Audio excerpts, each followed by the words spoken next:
Alrighty, hello everyone. Welcome back to another DBMI weekly seminar session. Today we are thrilled to have Dr. James Cimino with us. Dr. Cimino is a board-certified internist who completed an NLM Informatics Fellowship at the Massachusetts General Hospital and Harvard University, and then went on to an academic position at Columbia University College of Physicians and Surgeons and the Presbyterian Hospital in New York. He spent 20 years at Columbia carrying out clinical informatics research, including Desiderata for controlled terminologies, mobile and web-based clinical information systems for clinicians and patients, and a context-aware form of clinical decision support called InfoButtons. In 2008, he moved to the National Institutes of Health, where he was the chief of the Laboratory for Informatics Development and a tenured investigator at the NIH Clinical Center and the National Library of Medicine. In 2015, he left NIH to be the inaugural director of the Informatics Institute at the University of Alabama at Birmingham. He continues to conduct research in clinical informatics and clinical research informatics. He has been the director of the NLM's week-long biomedical informatics course for 16 years and teaches at Columbia University and Georgetown University as an adjunct professor. He is a co-editor with Ted Shortliff of a leading textbook on biomedical informatics and is an associate editor of the Journal of Biomedical Informatics. His honors include fellowship of the American College of Physicians, the New York Academy of Medicine, and the American College of Medical Informatics, past to present. The Priscilla Maiden Award from the University of Utah, the Donald A.B. Lindbergh Award for Innovation in Informatics, and the President's Award, both from AMIA. The Medal of Honor from New York Medical College, the NIH Clinical Center Director's Award twice, and induction into the National Academy of Medicine. In 2019, he received the prestigious Morris F. Collin Award of Excellence from AMIA. And with all that, without any further ado, I will let you take it away, Dr. Cimino. Thank you so much for joining us. Okay, thanks for having me. One correction, I'm no longer associate editor at JBI, so I'll have to scratch that out, but I was associate editor for 21 point something years, so it's a relatively recent departure. Okay, I'm going to go ahead and share my screen. Let me kind of just share sound. Optimize for video clip. I don't know what that means, but optimize sounds good. Okay. So you should be seeing my screen, and I can't see you anymore, and I won't be able to monitor the chat because I will be 100% cognitively invested in getting through these slides. So this is a shortened version of the Informatics Year in Review that I did at the AMIA Fall Symposium last year. That was a 90-minute presentation. This is the 60-minute version, so I've cut out a bunch of stuff. Hopefully we'll make it through. And the slides, the large slide set is available online, and I can provide the link if it's not included at the end of this slide deck, but I'll get it out to you and you can send it around. Okay, so let me just jump into this because there's a lot to get through. And hopefully my slides will, okay, nothing to disclose. The learning objectives. The idea of this is not to teach you all about what went on in informatics in the last year. It's to give you a sense of the scope of research and to help you think about AMIA working groups that might match your interests, because this is organized by the working group topics, and then also to be inspired to publish significant work. So maybe your paper will be included in the next year in review. Okay. Before I start, though, at AMIA, they did not include me in George's ACME video, or Collin Award video. So let me I take a minute to just say thank you to George and say how how amazing his career has been to date. I'm just going to read what I said at AMIA. Ripsack's rule: when in doubt, do good work. This award is so well deserved and overdue.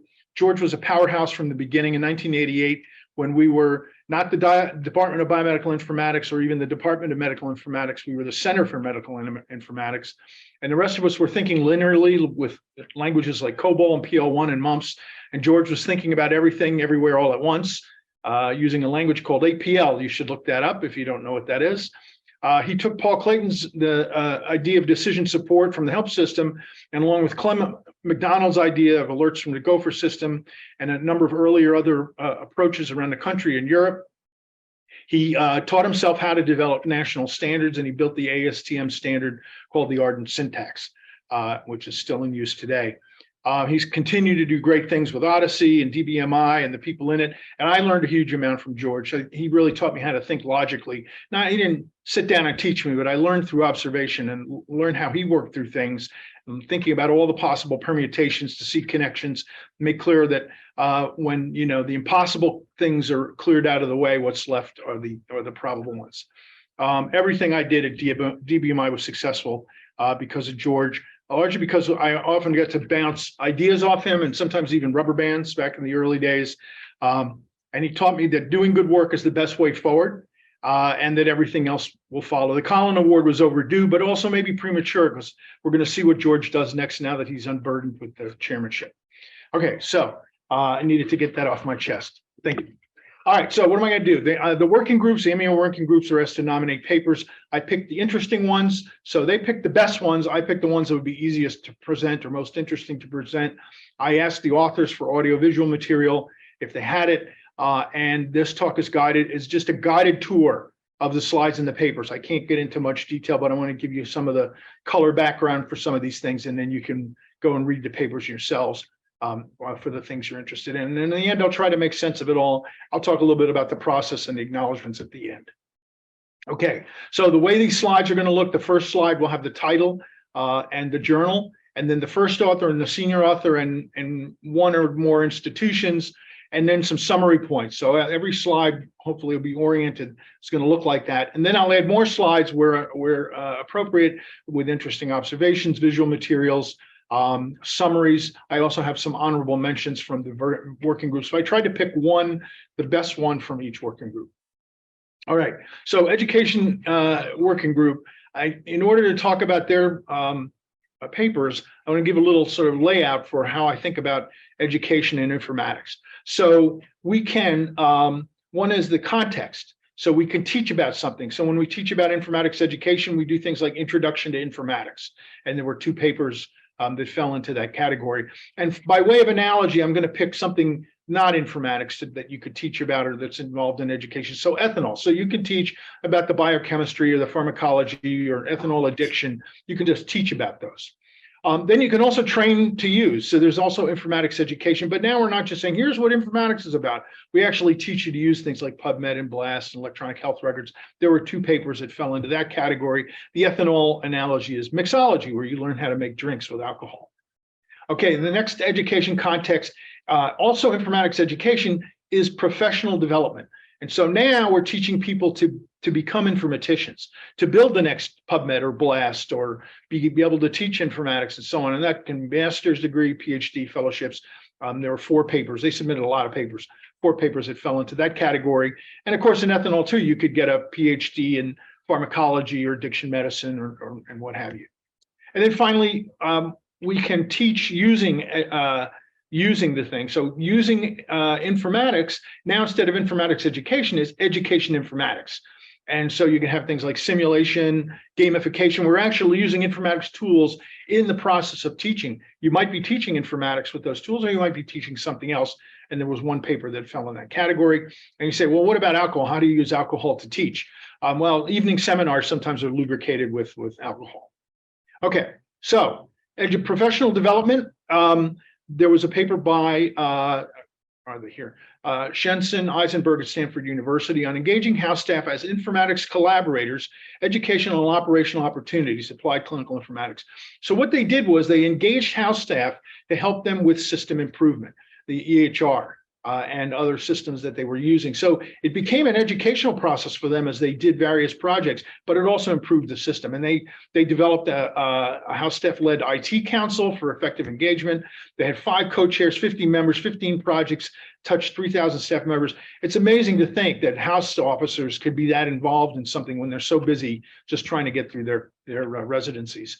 And so projects were things like reviewing EHR order sets, tube feeding documentation in the medical administration record, secure text messaging optimization, mobile dictation integration, and then training house staff, and then developing various web resources for the house staff, and a newsletter. But the one that and these are a bunch of the projects, and I don't have time to go through them. You can really read them in the paper. But one that I thought was pretty cool was that they tied the paging system to the EHR, where the EHR could tell you who was on the team, who was covering the patients. So you could go in the EHR and say, hey, who's covering this patient? And then they tied that to the paging system so they could actually go and then page that person directly once they looked at that. And, we struggled with that at Columbia for a long time, trying to figure out who the heck is on these teams. And then how do we get in touch with them when we need to at the moment? Like, oh, the family's here. We need to call the intern to talk to the family. And that, who's the intern and who's covering if the intern's in clinic and so on. Okay, another one, professional development, a data-driven assessment of U.S. healthcare, health informatics programs and job market applied in clinical informatics, Patel and Wu, Temple University. And so they looked at the training information that was online available for 238 U.S. universities with various programs in informatics. Then they looked at 200 job listings, and it looked at the required skills and domain knowledge to see if they matched up. 94 universities had health informatics programs. 92 of them had master's, 43 doctoral, and 54 certificate programs. Obviously, a lot of overlap. Only 58% of the courses had offered anything in database management and analytics, which was a key feature of a lot of the job descriptions. They generally lack training in socio-technical systems, social behavioral aspects of health, and interprofessional collaborative practice, all of which are topics that are listed commonly in national guidelines for health informatics education. Okay, so, and then the last one in education, early prediction of student learning performance through data mining, a systematic review. And this is Lopez Zambrano, Romero, Escuela, and they're from University of Madrid Open University, University of Cordoba. I can't really count it for 2022 because it was published in 2021 before September, the cutoff for this thing. But I can't resist including it because they're actually looking at how do we use informatics to help with education. And they found 82 papers using various machine learning methods to figure out who was going to do well in learning. And let's see, do I have it? Oh no, I don't have a paper on, I don't have any pictures on it, but they wanted to look and predict who's doing well and who's going to need remediation. They actually found 82 papers, so that was pretty cool that there was that much going on. All right, education, professional development. This is a chapter by Humphreys, Logan, Miller, and Siegel, Transforming Biomedical Informatics and Health Information Access, Don Lindbergh and the U.S. National Library of Medicine. So this was this is a book that came out last 2 years ago on Don Lindbergh and his impact on healthcare throughout the world through his leadership in the U.S. National Library of Medicine. And one of the chapters was on education, informatics education, Don Lindbergh's influence on future generations, U.S. National Library of Medicine's biomedical informatics research training programs, information services and use. That was also published in a journal there. Bob Greenis, Valerie Florence, Randy Miller from Arizona State, NLM and Vanderbilt. There's the cover. There he is with his grandson. It talks about the programs, of which you guys are number 6, not hierarchically. I think you're number 1 hierarchically, but number 6 in the map. And this is the map that was, this is not the current map. This is the map when Don was director of NLM. Okay, next working group, people and organizational issues. And I'm sorry, no time for questions, but if you have them, we can try at the end. I do see there's something in the chat. I better look at that. See, we have this. Oh, okay. All right, I'm going to stop looking at the chat. Risk factors associated with medication ordering errors in JAMIA. Oops. Abraham Canampalo, Washington University. And they wanted to look at what were the risk factors for medication ordering errors. And in order to find the errors, they did something clever. They said, let's look at all the voided errors, because voided errors, hopefully all the errors have been voided, hopefully, when they were discovered. So let's look at those voided errors and see that not all voided orders are errors, but it was a good place to look for errors. And so they found 1,074 voided errors, voided orders, of which 842 were errors. 190 actually made it as far as the patient. There's something was done to the patient as a result of that error, although no harm was actually done. And then they interviewed 355 people that did the orders. That was a third of all the voided orders.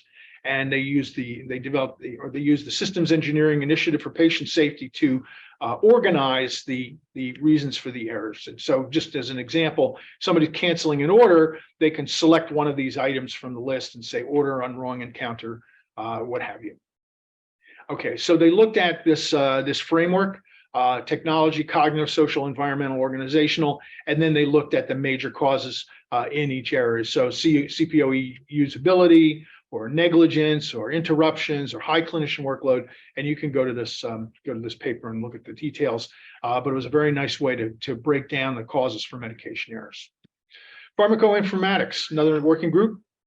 New drug design avenues targeting Alzheimer's disease by pharmacoinformatics aided tools in pharmaceutics.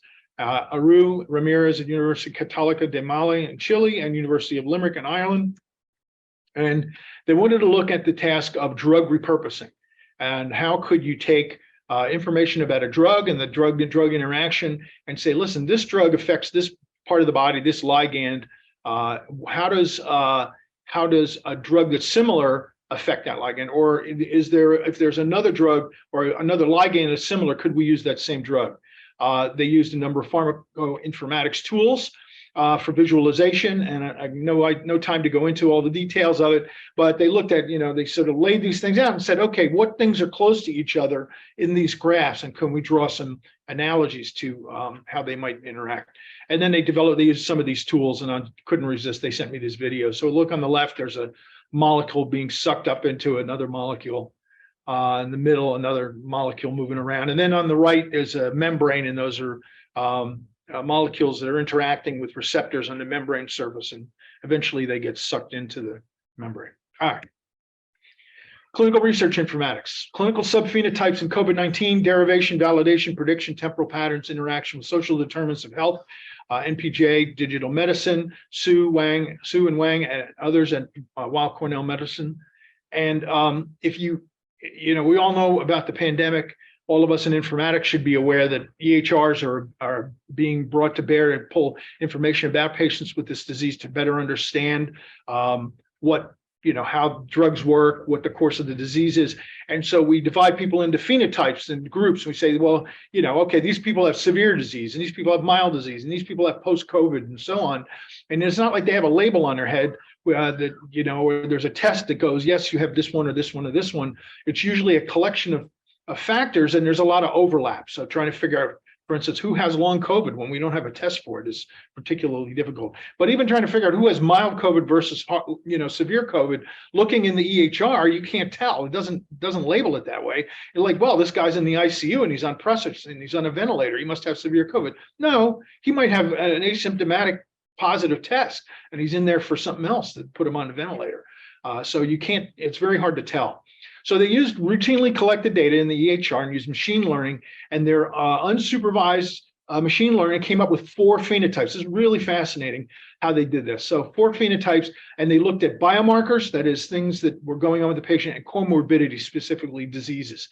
They looked at 60-day mortality. They looked at temporal patterns, and they also looked at mortality associated with social determinants of health and disease. And so look at just the 4 circles on the left-hand side of the screen. These are the different serotypes, the subphenotypes. You see them down 1, 2, 3, and 4, and how they match with biomarkers. So, for example, subphenotype 1 matches with inflammation a little bit, with renal and hematopoietic, but not really with cardiovascular. Subphenotype 2 matches heavily with inflammation, heavily with hepatic, little with cardiovascular. Subphenotype 4 matches heavily with a lot of markers, and so on. Then on the 4 on the right, they're looking at ICD codes or ICD diagnosis groups: hypertension, diabetes, coronary artery disease, heart failures, chronic obstructive pulmonary disease, ATA, I'm blanking on whatever that is, cancer, HLD, blanking on that as well, hyperlipidemia maybe, and obesity. And so looking, and you can see that, different phenotypes match up with different markers. And if we look at the left upper right-hand screen there, we can see the mortality or the survival probability of the different phenotypes. So you clearly want to be phenotype 1, right? It has the best survival. And if you look over on the left on the top, here they're looking at not just time since onset of disease, they're looking at time on the calendar. And so you can see the different phenotypes were predominant in different periods of time. and that probably correlates with different strains of the virus. And down the bottom, you can see this is the mortality over time as well, and you can see that correlates with subphenotype. I guess subphenotype, the pink one. I don't know where the pink one is. Colors are not matching up. So you'll see they change their colors around for some reason. Now, social determinants down the bottom left, you can see that people in the mortality of people in low stratum was higher, especially in subtype 4. And people in the highest stratum of social determinants had the lowest mortality. And then over on the right, you could see the various social determinants that correlated not with mortality directly, but with the subphenotypes, which is interesting that they would actually be independent, you would think. So really interesting way to look at all this disease. Clinical research, honorable mention, differential privacy research and health research, a scoping review, Fichick and Daly, University of South Florida. And I was really interested in this because whenever somebody tells me, oh, I'm going to make these data de-identified, I go, oh, I bet I can re-identify them. And then I did that when they took all the dates out, and because, dates are an identifier, I said, it doesn't matter.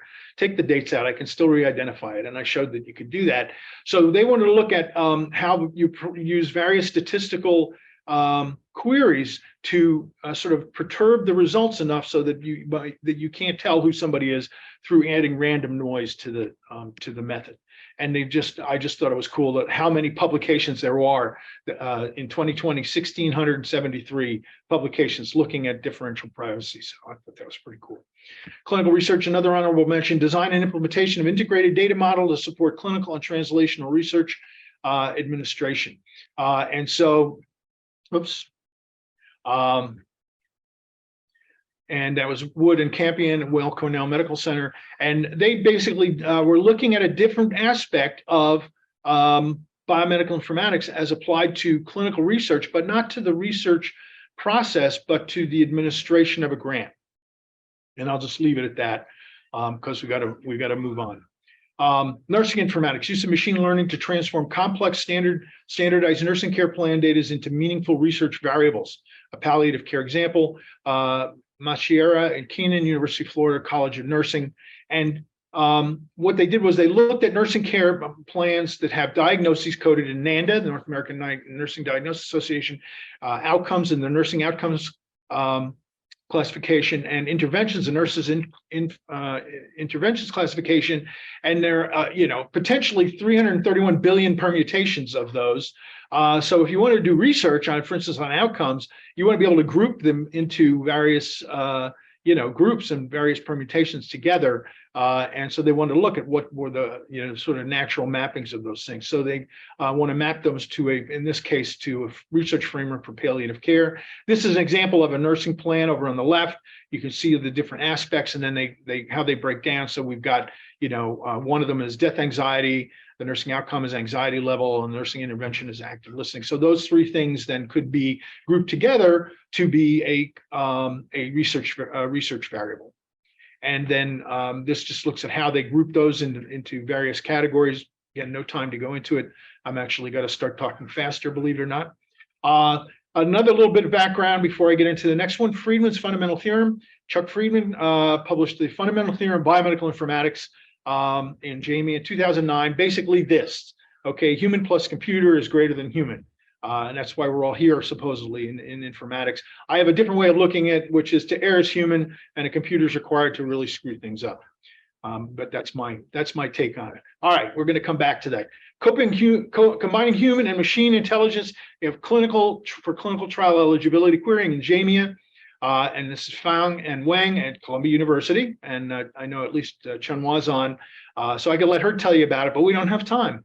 Her criteria to query version 1 generates database queries for finding things in clinical trial protocols, eligibility criteria, right? So, we need a patient who has this diagnosis and their creatinine has to be this high, so we can turn that into an ICD-9 query and a lab query, right? But there are things that are difficult or impossible. Things like, the patients have been on this drug for 4 years. You can't tell that from the drug orders. You could maybe get it out of the notes if you're lucky. And then there's things that are impossible, like the patient was willing to hold his medication to be on the study. That's not going to be documented anywhere in the chart. So NLP can maybe identify the difficult, probably not the impossible. And criteria query 1 does that. But it's like all NLP, it suffers from some inaccuracy. And so this is where Friedman's fundamental theorem comes in. Chunwa's version 2 of criteria to query has a user interface that allows for criteria modification. This is a nice video she has. Unfortunately, I can't spare the minute to play it, but it walks you through what it does. Bottom line is, though, you can see how the accuracy, precision, recall for various things like negation, value normalization, temporal normalization. And you could see criteria to query 1.0, it did okay. It was better than 50-50. But when you look when there's a human there who actually interacts with it and can help guide it, it becomes much better. And so for me, that's that I have a corollary, and my corollary is that a human plus computer is also better than a computer. Okay, natural language processing. Tasks needed to reframing and the paradigm of clinical natural language processing research for real-world decision support. Liederman, Verspoor, University of Melbourne. I just like this diagram because it shows that the iceberg of data, most of it is hidden. It's the unstructured data that's hidden under the water. And so clinical natural language processing underperforms in complex processing tests, like, hey, should we discharge the patient? Trying to figure that out from NLP, that's a big area. But it works better if you simplify the problems into linear, goal task solution models. It's also easier to provide explainability. And so they propose shifting it from tasks as decisions to tasks as needs, meaning look at all the different tasks that you have to do before you, and let the human decide. So on the left is sort of the standard way where you're trying to answer a question, discharge yes or no, and the NLP system is trying to understand all the clinical data and give you things. Whereas on the right, they broke it down into little tasks like, does the patient have social support at home? How's the patient doing with activities of daily, I'm not sure, ADRs, activity of daily living, I'm not sure what the R is, evidence of infection, nutritional factors, and so on. Break those down and let the human be kind of the decision demon, if you know that model of AI, to take all those little pieces and make the decision. Okay, and they found, and again, they specifically drew on the fundamental theorem. Blois had another sort of fundamental theorem, and that was his funnel, where he talked about how humans do better at narrowing when the decision space is very big. Humans do better at narrowing it down. And then once you get there, a computer can do better when it's like, okay, combine some probabilities or calculated dose, or, it was much better at, if you say, well, let's figure, is this an infectious disease, an inflammatory, an autoimmune disease? Is it a cancer? And once you figure that out, then the computer could tell you which cancer or whatever. These days, I say that it's kind of turned around. Whoop, keyboard's misbehaving. I kind of turn it around and say, now we have all these machine learning models that are actually really good at narrowing things down into a particular category, and the computer does better there. And then that's where you want the human. The computer then actually, when it fails spectacularly. And it's so obvious that it's wrong that there's no question, just ignore it. But when it's, when it gets you down there at the bottom, then the human does better at actually applying things in a practical way. Okay, so this patient has this disease. Here are this is the best treatment. But the physician will go, yeah, that treatment's not appropriate for this patient for reasons that are outside the computer's modeling or what have you. So I kind of turn it around. All right, open source work group. The open source automated insulin delivery in type 1 diabetes. This was in the New England Journal of Medicine, Burnside, DeBach, University of Otago, and New Zealand. And so, we have now sensors that measure your blood sugar, and we also have insulin delivery devices, and we can have a closed loop system where the sensor tells the insulin delivery device, hey, you better put in some more insulin. The blood sugar's high or blood sugar's low. But it only knows what it knows about the patient that you put in advance. Oh boy, I hope that jackhammering isn't bothering you. It's going to bother me. So there are open source software that will help actually control the pump, and so there's the automated one with the sensor and the insulin pump. This one, there's automated software, open source software. The problem is that this software is not regulated by the FDA. So you can download this software. It's free. You put it on your phone. It will read your insulin sensor, and it will tell your pump what to do. And instead of just saying, hey, time to raise the blood sugar, it'll go raise the insulin. It'll say, oh, I know that you're going to eat a meal now, or you just told me you're going to eat a meal now, so I'm going to give you this much more insulin, and so on. So it can use more inputs, and it can have a more complex algorithm for controlling the pump. And so that's just some screenshots it's the same screen. I just divided it, and these things are showing you the performance. On the left, the blue is the open source delivery system, and the red is without the open source software. And you can see, and the blue is higher, and that's not blood sugar, that's time in the ideal range. So ideally you want to be a straight line across the top at 100. So the blue is doing much better. Percentage of time in target range. So clearly the open source doing better. On the right, they changed the colors around for some reason. So now blue is the control group, the one without the software. And we can see the mean target range glucose is higher in the software assisted group. And then adverse effects or events are actually very similar in the two groups. So really cool use of open source software. Sepsis and machine learning. So this is articles published in PubMed or appearing in PubMed on sepsis going back to 1967. Articles in machine learning, obviously more recent. And when you combine them, you could see that they're suddenly taken off, because machine learning and sepsis is a great application, because so this is in diagnosing sepsis or predicting the early onset of sepsis. A lot of times you see somebody with sepsis and go, oh yeah, yesterday he looked this way, we should have been thinking sepsis. And there are guidelines for when to do this, but you've got to apply them. You got to think to apply them. So they said, well, let's see what we can do from just pulling data out of the EHR, sepsis subphenotyping based on organ dysfunction trajectory, critical care. And this is by Xu and Wang. And if Wang sounds familiar, you'll know why in a second. They developed 72 different organ failure assessment scores for different organs, 72 different failure assessment scores. And then they used machine learning to cluster those and to look at the trajectory. And they came up with 4 subphenotypes. And you can see predict the development of sepsis based on those phenotypes after admission to the ICU and survival probability. So, red is bad, obviously. And has a mortality to match it. And there's those diagrams again, where they're looking at, the different scores, those clusters of different organ failures, and then the different categories. Okay. Knowledge discovery and data mining, prospective multi-site study of patient outcomes after implementation of the TRUES machine learning-based early warning system for sepsis. So another sepsis warning system, Adams and Saria Hopkins, the targeted real-time early warning system. So what they did was they took 590,000 patients that were monitored. They identified 6,800 cases of sepsis that had onset before antibiotic therapy, and then they used that to predict onset of sepsis and applied that going forward. And the hospital mortality of sepsis went from 19.2% to 14.6%, a 3% absolute decrease, but an 18% relative decrease. That's a huge decrease in mortality of sepsis. So really phenomenal outcome. Clinical information systems, reporting outcomes of pediatric intensive care unit patients to referring physicians by electronic health record-based feedback system, applied clinical informatics. Again, really clever application. CIFRA and Singh, University of Iowa College of Medicine, Baylor College of Medicine. So critically ill children are evaluated by frontline clinicians, typically in an emergency room, and then they make decisions about whether to admit them to the ICU. So what they did was develop a semi-automated, I thought on President's Day they wouldn't be doing this. I'm sorry if I'm making it hard for you to hear me. Semi-automated electronic outcome feedback system. And they did 3 cycles of implementation and evaluation to improve these feedback reports.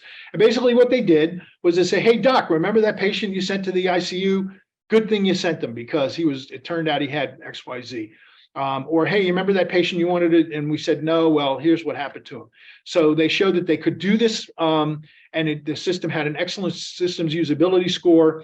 And it was well integrated with their workflow, minimal additional workload to the clinicians to be able to get this information. And they said that receiving the consistent feedback was relevant to their clinical practice. So really a big win. They didn't look at anything other than basically physician satisfaction with receiving the feedback, but that's got to be an educational an educational experience. And this is just showing you the workflow. This is a sample of the report. Again, no time to go into detail. Clinical information systems, a working group, again, alert burden in pediatric hospitals, a cross-sectional analysis, 6 academic pediatric health systems using novel metrics, Ornstein, Kirkendall, at Emory University. And they looked at the 6 different health systems. And they looked at the number of alerts per 100 orders, alerts per encounter. You can see that that yellow hospital is not doing too well. The others are successively doing better. And I asked them why the discrepancies, because they didn't really come out and say it in the paper, but they believe it was a history of clinical informatics involvement in which alerts to build. The organizations with more alerts had the culture of building what was requested. So they were able to build more accurate alerts or alerts that didn't get overridden and so on. And they also, those sites had active alert monitoring rationalization programs. So where they would go feedback and say, hey, do we really need this alert? People are overriding and it's occurring very frequently. This is just an example of the feedback that they provide. And I can't resist showing it because they included this little video there. And there's no sound. Okay. Visual analytics, vBridge, connecting the dots between features and data to explain healthcare models. So, we have these machine learning models that develop recommendations or associations, and a lot of times we can't figure out where they're coming from. So Cheng and Vera Machineni at Hong Kong University and MIT, looking at clinicians' unfamiliarity with machine learning features, the lack of contextual information, and the need for cohort level evidence. So this vBridge incorporates machine learning explanations and into the clinician workflow with hierarchical displays of contribution based features, and connects the dots between the machine learning features, explanations, and data. And presumably it's all in this diagram, but we don't have time to go through it. So again, refer you to the paper to see how they put all this stuff in there and made it connect the dots for the recommendations. Tracking patient problem evolution. So Randy Barrows and Steve Johnson at DBMI, back when it was probably CMI, looked at a data model that captures clinical reasoning about patient problems, and that was published in the Proceedings of the AMIA Symposium in 1995. And I think it was actually SCAMSI back then. Symposium on Computer Applications in Medical Care, the predecessor to the AMIA Fall Symposium. And what they did was they said, you have a problem on your problem list, problem X. Maybe it starts out with, I have anemia. So anemia is the problem. So then you find out it's iron deficiency anemia. And so you change the problem to iron deficiency anemia. But then later you find out, okay, it resolved with iron sulfate, or you found out it was due to peptic ulcer disease or something. And so these problems evolve over time, but the evolution isn't tracked in the chart. It doesn't say this went to this. You suddenly see one thing goes away and a new thing appears, but nowhere is it explicitly said that they're connected. Custers and Smith, University of Buffalo, looked at strategies for referent tracking in electronic health records in 2006. And their idea was that you would have a referent for each problem, and that then you could tie the reference together. So for instance, if you had a new lesion versus a previous lesion, you could tell, this lesion has a different referent than the ones that we previously saw on a colonoscopy or an X-ray, whatever. Benign to malignant transformation. You have a polyp and you give it an identifier. You say, this is polyp, 145, and now it suddenly becomes malignant. It's not polyp 145 anymore. Now it's cancer, 238. But you can connect those reference together to say, one became the other, and that can be very useful if you can figure out how to get it into the system.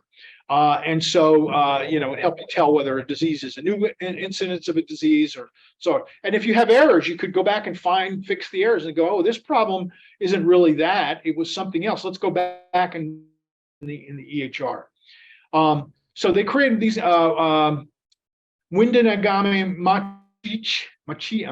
with the jackhammering, I'll never get it. And Jones, University of Utah, a flexible framework for visualizing, exploring patient misdiagnosis over time. So they wanted to look at how this diagnostic process occurs so they could improve accuracy and reduce errors, and just show you a graph of this. So somebody comes in, for instance, say, let's find all the people that came in with a urinary tract infection as initial diagnosis, and now let's follow them over time and see what they ended up having. Some of them, some of them did have UTI, but a lot of them went on to have all kinds of other things. And so they looked at this over time.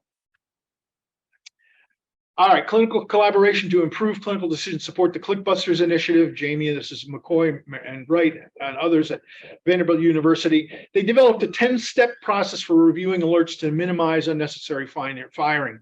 And, of course, whenever you have a 10-step process, the first step is to admit you have a problem, right?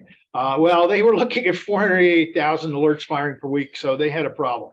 And so here's their 10-step process, and it's largely a manual process, with support from data queries. But look at the thing, look at it through the eyes of the user, review the evidence, figure out if this alert should be taken off the list or modified. They had 2-3 month rounds of review and revisions for 84 alerts that were modified. They reduced the firings by 15%, which is 70,000 alerts reviewed, reduced in this manner. And it increased user engagement and involvement in CDS because a lot of those 10 steps involved working with clinicians and raising their awareness of the alerts and reminders. Genomics, Translation, and Translational Bioinformatics Working Group, a research agenda to support development and implementation of genomics-based clinical informatics tools and resources. JAMIA, and I included this because finally somebody picked an article that I'm a co-author in. For all of my years of doing this, I finally got in there somehow. I'm about 15 out of 50 authors or something. But this was from the National Human Genome Research Institute. They have a meeting every year. 13th one was reviewed in this paper. The 14th one has subsequently come out. Developing a clinical genomic informatics research agenda. And basically, they just bring experts together and talk about some themes for the year. This is a graph that was a chart that was published in the paper looking at the 7th and the 13th meetings and then looking at the ranking of the different topics. And you can see there's a change. Things went up and down over the years as things became more important or things became solved, or relatively, resolved. And so again, I'll go into the details there. All right. And I think this is getting close to the end here of my working group ones. So SNAKE Venomics, fundamentals, recent updates, and a look to the next decade. And this was in toxins. Chutana University of Malaya. Venomics, I looked this up, 84,000 hits in Google. There were 435 hits for venom informatics. And I really just included it because it was just a new area to me. But it was looking at mass spectrometry, proteomics, transcriptomics, genomics, and basically all of the toxins have been identified. And a lot of these have hundreds of compounds. Snake venoms have hundreds of compounds, and they apparently have all been identified. There are still challenges in trying to figure out what to do about this. There's limited samples. There's non-standard methods for analyzing them. There's a lot of biases in omics interpretation. So there's still a lot of work to do. Tissue sampling is difficult. Because some of these animals are protected, so you can't just go out and catch them and squeeze the venom out of them. And there's limited resources in the less developed regions, which tend to be where a lot of these venomous animals are. And so there's a lot of species that are relatively neglected. And another challenge, of course, is it's spiders and snakes, so it's not like just biopsying something. You got to catch something that might kill you. And then collaboration. They recommended collaboration between international researchers and improved distribution research support should be embraced. So, some bread and butter sorts of findings. They had some nice graphics of various snakes around the world and the types of venoms and so on, and let you take a look at that if you're interested. Demethylation and inherited stress. Another little tutorial before we get to the paper. So demethylation, DNA methylation, is the addition of a methane group to an amino acid. Here we have cytosine and methylated cytosine. And what happens is that if you have a promoter region and then you methylate one of the downstream, amino acids, nucleic acids, one of the downstream nucleic acids, you block transcription. And this actually is inherited and they can be accumulated.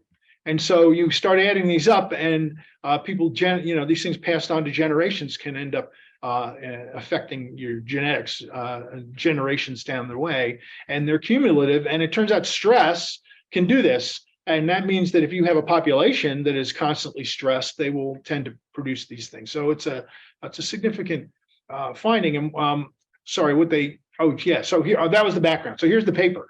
Mental Health Working Group. DNA methylation signatures of childhood trauma predict psychiatric disorders, other adverse outcomes 17 years after exposure in molecular psychiatry.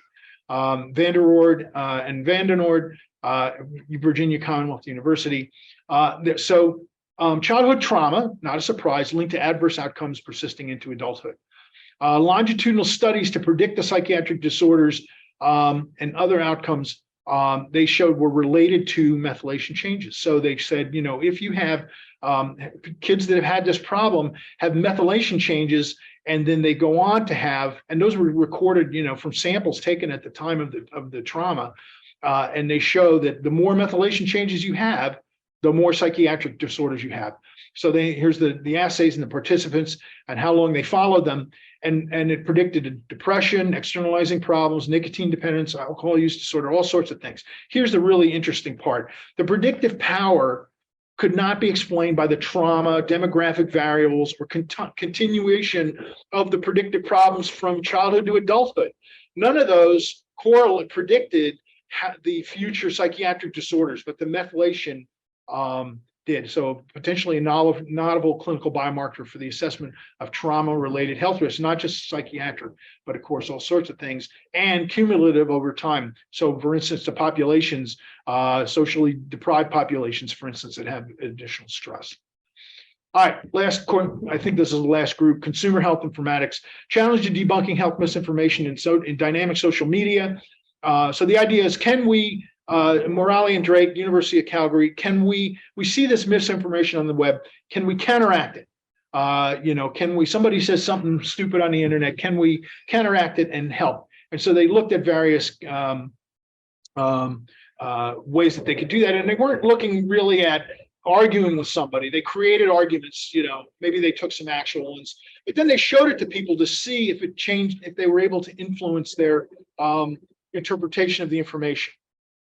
So so basically, here's one. It's this Citizen Health says mask mouth, a new medical condition caused by wearing masks all day. So you shouldn't wear masks because it's like wearing a soiled diaper. So then the health scientist says these claims are not correct, they're unsupported, blah blah blah blah, blah, and goes okay. But then of course this guy comes back with oh look, this is mask mouth, and this is they're trying to Citizen Health is a government shill, and of course he'll say that, and it goes back and forth and back and forth.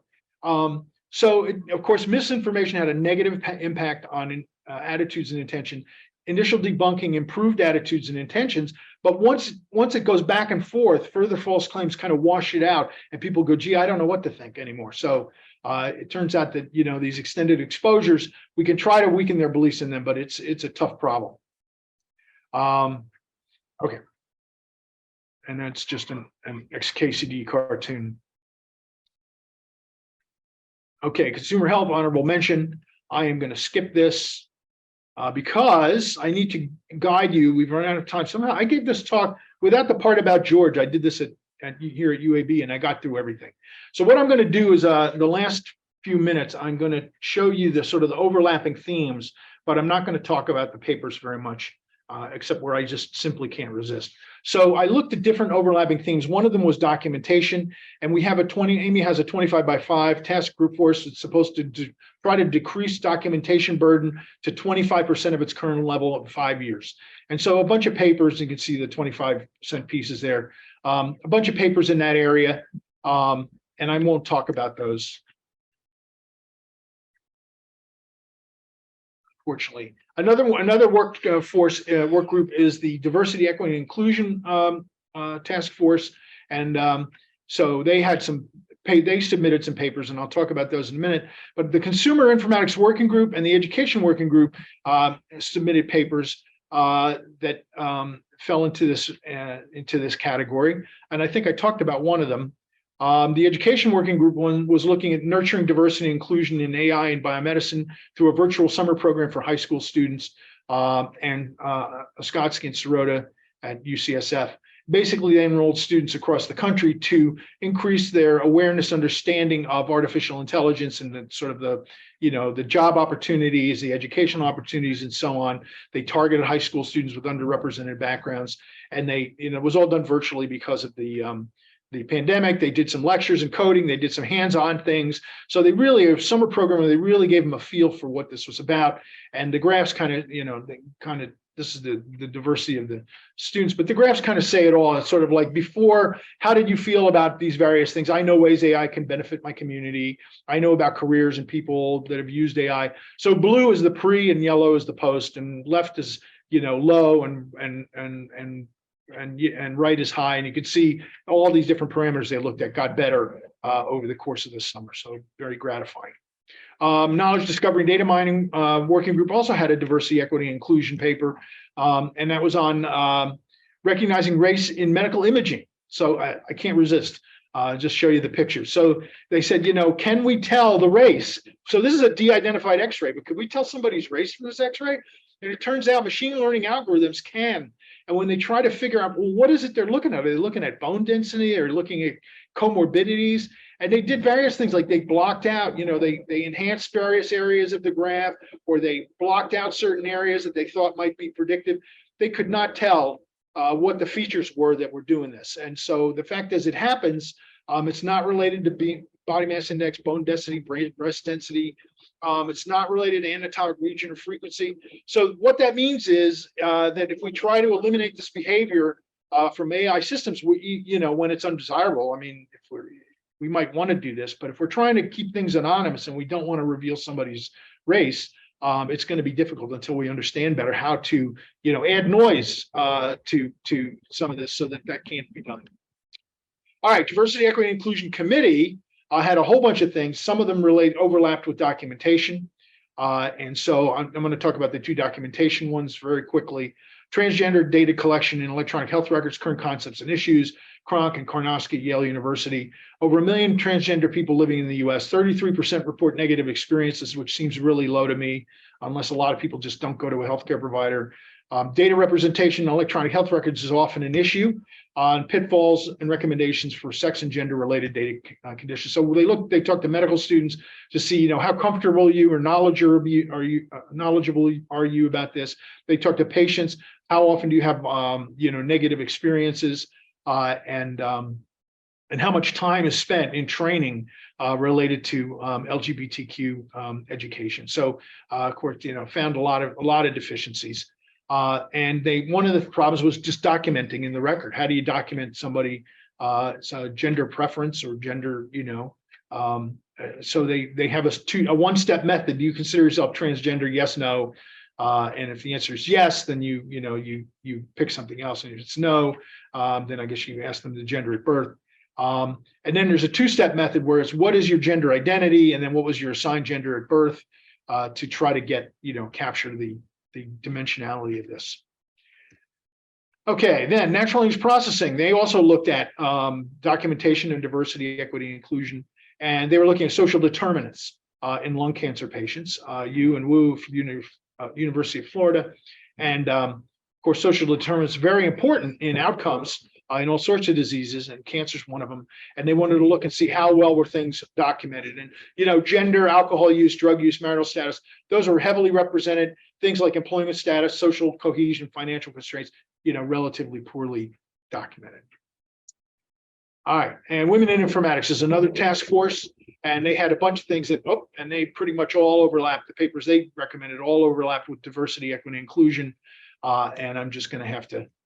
They talked about the Women in AMIA Leadership Program, which had a capstone project. It was kind of like the summer program for the. That's another one. Here they were just looking at men versus women and as award winners, research awards, leadership awards, signature awards, and how that changed over time. And they looked at representation in leadership and recognition. So Griffin and Chung, University of North Carolina, and they collected data from AMIA and websites. 74% of academic programs, informatics programs, led by men. I guess that number has gone down a little in the last couple of months. 83% of clinical informatics fellowships programs led by men, and 56% of AMIA leadership roles held by men. So AMIA itself doing maybe a little bit better. I noted that, and they noted 64% of awards went to men. And then this is just a graph of it over time, of the various, so this is percent of women. So you can see they're somewhat going up, but not very quickly. And then I noted that 100% of AMIA Informatics years and reviews are presented by men. So I'm looking to change that this year. And if they ask me to do this again, I will be including students in particular and looking for lots of diversity and participation. All right, AMIA, the Women in AMIA DEI. Okay, this was another program to increase awareness of diversity.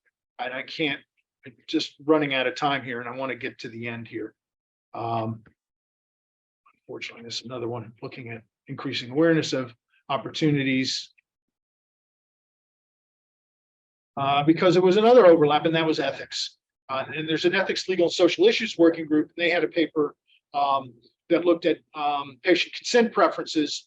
And the bottom line is that over the course of the pandemic, patients, generally are happier to share their information for health organization researchers or researchers at universities, and less so for not for-profit. But those numbers all increased with the pandemic. So the pandemic made people a little more comfortable with sharing their information with various groups. And then some overlaps in the ethics and diversity, equity, inclusion. This was an interesting one where they were looking at how to talk to tribal groups about health education and other interventions. And they learned some very interesting things, that you go to the community members and listen to them, learn from them. They have a different perspective on things. Seek out opinions and ideas of actions of Native teenagers and children as a way to better understand how to reach the community, and be mindful of the power dynamic between researchers and communities, talking to them. Also bring food. That was in there somewhere, that you bring food to these things. People expect to be fed. And then there was one article that overlapped everything, and that was from Columbia University, scoping review of ethics considerations in clinical natural language processing, and Oliver Berdenwalk, Naomi El-Haddad, and others. You guys can ask them about that. And I just don't have time to get through that. I'm going to just tell you a little how this worked. 21 out of the 27 working groups of these 3 committees gave me papers. There were 92 papers that I reviewed. 89 of them were unique. There was 3 overlaps, and I presented 48 of them in the 90-minute presentation. Some of them were double nominees. You can see the distribution of the journals, and it's interesting. In 2020 there were a lot of papers on SARS-CoV-2 and COVID-19, and they decreased over time. There were 3 systematic reviews, 5 scoping reviews, which are the reviews you do when you don't want to do a systematic review. Well, it turns out there's also a rapid review that you can do when you don't want to do a scoping review. And then 4 cross-sectional surveys that are even easier. No time to go through, but basically the idea is you pick your interest and see how it overlaps with others. And I have the whole diagram here somewhere, but look at the individual things. And you can see the ones that are interested, who was interested in documentation and who was interested in diversity, equity, and inclusion. All right, those are the papers. There's a bunch of credits here that I'm not going to play through because it takes like 4 minutes. All the different papers are here, and I'll send you the link for the PDF of the entire talk. Or maybe have the slides of the entire talk, and then let's see. Whoops. No, where's my last slide?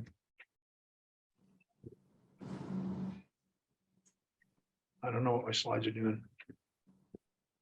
I'm gonna let this play out. Okay. Any questions? And you can put them in the chat, or we can. Oh, that's what I wanted. I had some pictures of George at the end. Hey, Jim. Yeah. Hey, thank you, Jim. It was a 2-way street. In fact, it was a 6-way street, but a 2-way street. It was a very fun together all those years. Yep. It was. Dr. Cimino, I think we have a question from Michael. Michael, you want to just unmute? Okay, I'm gonna go off screen sharing and. Okay, go ahead. Sure. Thank you so much for a great talk. My question was about these large language models that have made quite a big splash in the last year, and what you think sort of the killer application, if you had to make a prediction, in our field will be. That's a great question, and I've been playing around with these things quite a bit. people keep talking about, oh, they're lying or they're mistaken. No, they're not trying to produce the truth. What they do is they turn things into a, like if you took your paper and you had trouble writing, you could run it through this thing and it would do a better job writing. You just got to make sure it didn't lie or leave important things out. So an example, my wife had to give somebody, had to get letter of recommendation from 2 different people. And of course they wanted her to draft it and then they would modify it, right? So she did that for one, and she said, should I send this other person the same letter? I go, absolutely not. That person is going to just submit the same letter and it'll look terrible. You got to rewrite the letter and change it. And then I said, hey, I bet ChatGPT could do this. So I did. I let ChatGPT do it, and it rewrote the letter. It left a few things out. It changed the language, but it did what it was supposed to do. And somebody said, oh, I want to write a paper. Write me a paper about this.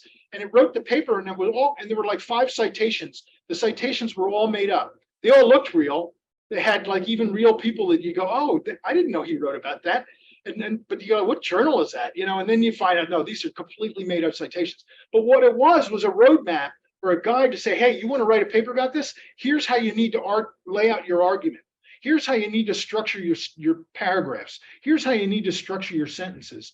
And so it was really interesting as a tool for that. So I think at least the ChatGPT's, what it does is it helps us represent information in a way that we can convey it to people in a clearer way than maybe we would write it ourselves. And you can imagine that it would have different filters or parameters. So you could say, hey, take this paper or take this thing that was written for college graduates and rewrite it for a high school graduate or rewrite it for an 8th grader, and take that information. And if you give it information, it won't, just make up everything. It will use real information.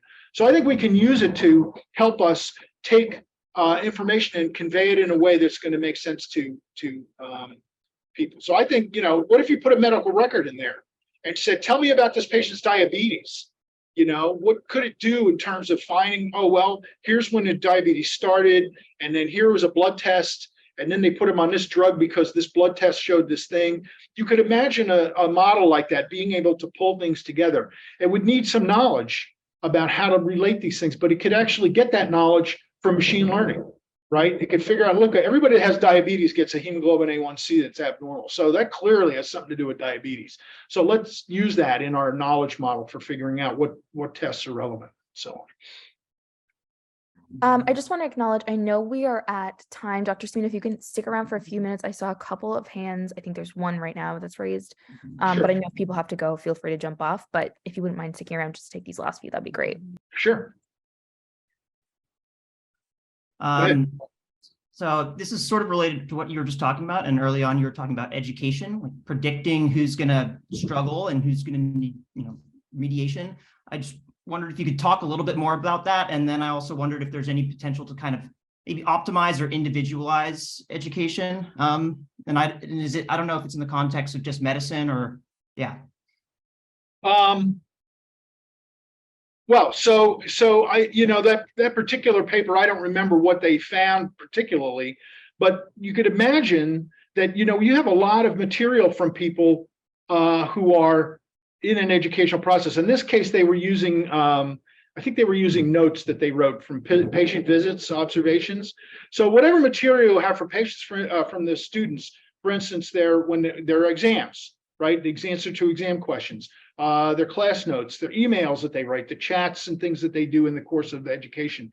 All of that is potential input to a machine learning algorithm, and you'd have their grades, right? So you know what their outcome was. So you could find ways of looking for patterns, and these language models might be particularly useful to say, this person doesn't look like they really understand the topic. They put a bunch of words, they put the right words in there, but it doesn't really look like they have good understanding, and so I think you could use it for something like that. That was where they could use it. What was the second part of your question? It was kind of drowned out by the I guess I was wondering, so that identifies people that might be struggling. And I wonder if there's any work being done about maybe identifying ways that they could improve it for individuals, like, oh, maybe this person would learn better this way or something like that. Oh, I don't know.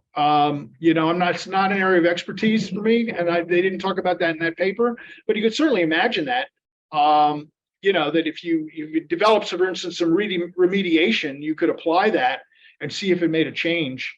And it could be a change in how they write their essays, not necessarily, you could use, again, machine learning, reapply it and say, hey, they're performing better after this intervention versus that intervention, that kind of thing. So yeah, I could imagine all kinds of informatics education.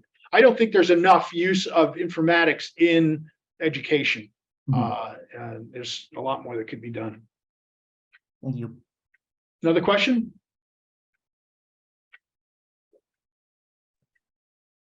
I don't think so. I think No? they raised their hands. Okay. Well, thank you so much, Dr. Cimino, for joining us today. We're so delighted to be able to take this sneak peek at this last year in review. And thank you again for going over. Okay, sorry for rushing through it, but it's a lot of material.